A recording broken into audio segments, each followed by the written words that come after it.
Bonjour et bienvenue. Aujourd'hui, on s'attaque à un véritable monument du romantisme français, j'ai nommé Hernani de Victor Hugo. C'est bien plus qu'une simple histoire de passion, de vengeance et d'honneur. Non, non, c'est LA pièce qui a littéralement déclenché une bataille dans le public et qui a tout changé dans le théâtre de l'époque. Accrochez-vous. Voilà, tout le drame de la pièce est résumé ici. D'un côté, on a un bandit, de l'autre, un roi, et puis un vieux duc. Et au milieu de tout ça, une femme, Donia Sol. Forcément, ça va faire des étincelles, des destins qui vont se percuter de la façon la plus tragique possible. Alors, qui sont vraiment ces trois hommes qui se battent pour son cœur? Alors pour bien comprendre, faisons connaissance avec nos personnages.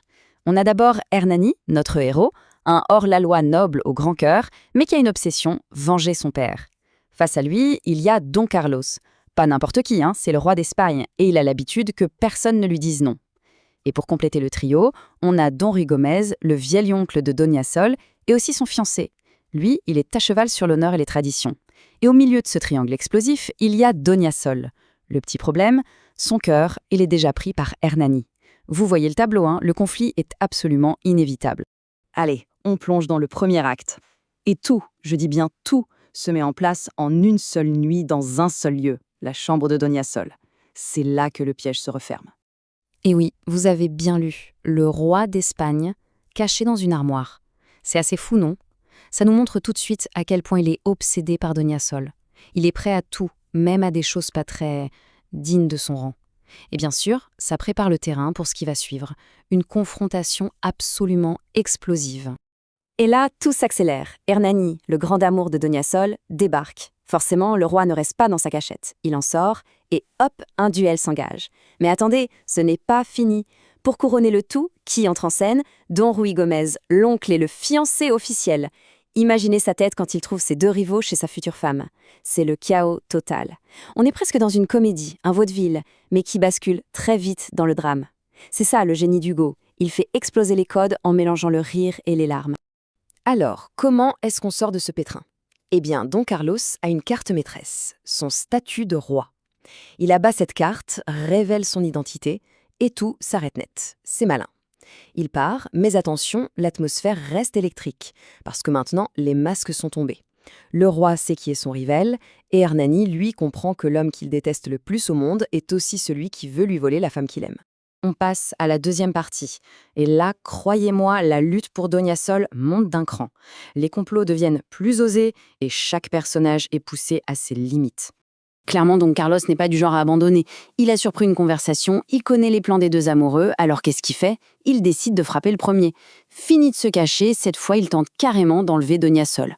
On voit bien qu'il passe de l'amoureux transi à l'agresseur, prêt à tout pour l'avoir, de gré ou de force. Sauf que Hernani surgit pile au bon moment pour la sauver. Et là, attention, c'est une scène vraiment capitale. Hernani se retrouve face à son pire ennemi, le fils de l'homme qui a tué son père. Il a l'occasion rêvée de se venger, mais le roi est désarmé. Que faire? C'est un dilemme terrible. Et finalement, son code de l'honneur de noble bandit est plus fort que sa haine. Il épargne le roi. On arrive maintenant à la troisième section, direction le château de Don Ruy Gomez. C'est un endroit crucial, parce que c'est là que des codes d'honneur ancestraux vont prendre le dessus et mener tout droit à un pacte absolument fatal. La situation d'Hernani est critique. Il est traqué par le roi, il est en fuite. Où peut-il bien aller? Il ne lui reste qu'une seule option, aussi folle soit-elle. Aller se cacher dans l'endroit le plus improbable qui soit, le château de son rival, Don Ruy Gomez. Et pour ça, il se déguise en pèlerin. Et là, on a une illustration parfaite du poids des traditions à cette époque. Parce que même quand Don Ruy Gomez découvre qui est vraiment ce pèlerin, c'est-à-dire l'amant de sa fiancée, il ne peut rien faire. Pourquoi? À cause du devoir sacré de l'hospitalité. Une fois que quelqu'un est sous son toit, il doit le protéger. C'est la règle. Il doit le protéger de tout et de tout le monde, même du roi. Son honneur personnel passe avant sa propre jalousie. C'est fou, mais c'est comme ça. Le roi, évidemment, est furieux de ce refus. Il ne peut pas toucher Hernani, alors il se venge de la façon la plus cruelle qui soit. Il kidnappe Donia Sol. C'est un coup bas. Mais ce qui est incroyable, c'est que par cet acte, il va réussir à faire quelque chose d'impensable. Il unit ses deux rivaux, Hernani et Don Ruy Gomez, contre lui. L'ironie est totale. Hernani est au fond du trou, complètement désespéré. Alors il fait un pari insensé, une promesse tragique. Il dit en gros à Don Ruy Gomez « Aidez-moi à la sauver, et en échange, je vous donne ma vie ». Pour sceller ce pacte, il lui donne un corps. Et la règle est simple. Le jour où Don Rugomez sonnera de ce corps, peu importe où Hernani se trouve ou ce qu'il est en train de faire, il devra mettre fin à ses jours sur le champ. C'est terrible. Le pacte est conclu. Et là, on arrive à un retournement de situation spectaculaire. Un événement politique majeur va venir tout chambouler, changer complètement la donne et offrir un espoir auquel plus personne ne croyait. Figurez-vous que Don Carlo, notre roi un peu capricieux, est élu empereur du Saint-Empire. Il devient Charles Quint. Et ce nouveau titre, ce nouveau pouvoir, ça le transforme complètement. C'est assez incroyable. Devant le tombeau de Charlemagne, il a une sorte de révélation. Il décide de laisser le jeune homme égoïste derrière lui pour devenir un grand empereur, un souverain juste et bon.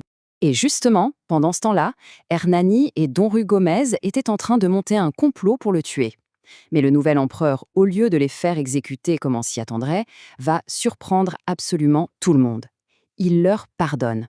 À tous. C'est son tout premier acte en tant qu'empereur, un geste de clémence totale. Personne ne s'y attendait. Du coup, tout a l'air de rentrer dans l'ordre, comme par magie.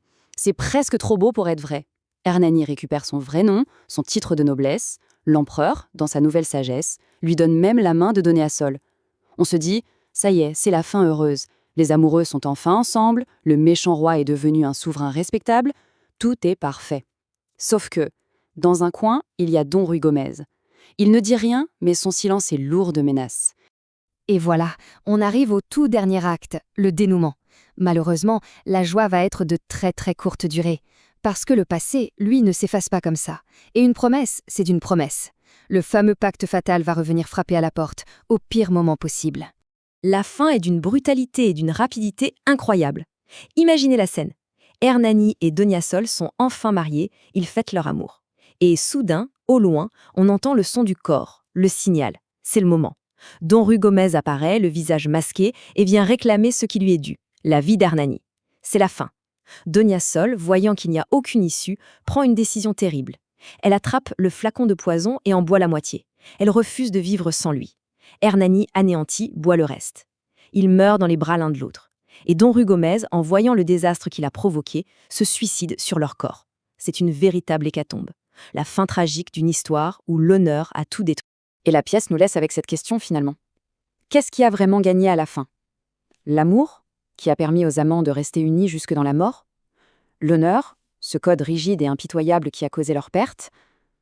Ou est-ce que tout simplement c'est la mort qui triomphe et qui emporte tout le monde? Hernani, c'est une pièce qui nous laisse face à cette interrogation vertigineuse sur les grandes forces qui, au fond, dirigent nos vies.